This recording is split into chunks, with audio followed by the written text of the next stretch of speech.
We can talk about those too. Yeah. Look, it's us. Yeah, dude. We're famous. All I ever.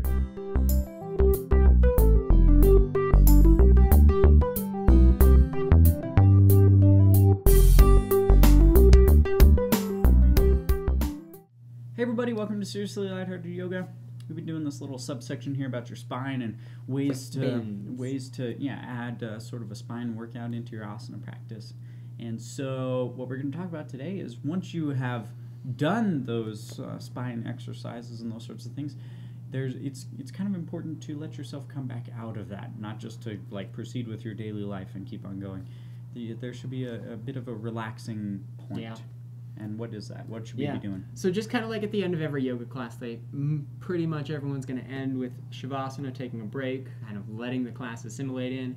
Do the same thing right after the back bends that you do. Whether they're in a class or not, I would always recommend that if you have a moment, take even 15 seconds, just lie down on the ground for a moment and let your spine kind of come back to its neutral.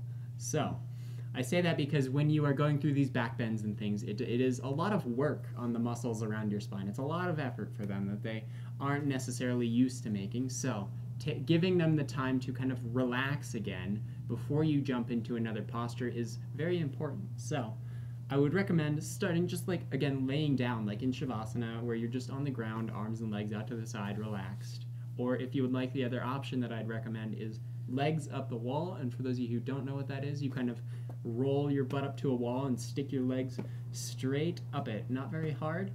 And definitely really good for kind of realigning your hips and that lower back.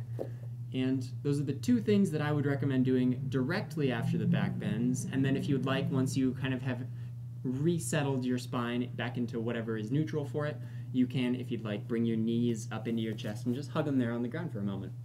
And those are the things I would recommend doing when you're done practicing back bends. So yeah, so just be cognizant of it, and you'll feel it. There's not necessarily a given amount of time here that we're talking about. You'll feel it when your back kind of relaxes, and maybe early on in your back bend regimen, it's takes a little longer. Yeah, it's going to take a little bit longer, or there might come a point where, okay, well, now I don't have time to continue the rest of my asana practice. That's okay. You're better off being safe and not hurting yourself by trying to continue, and letting those muscles kind of build up and grow with you, rather than trying to rush it. So just be careful and be aware of what your back is telling you. So don't mess around with your spine. No, bad things happen. Do play with it though. Yeah. All right, see you guys. See you guys.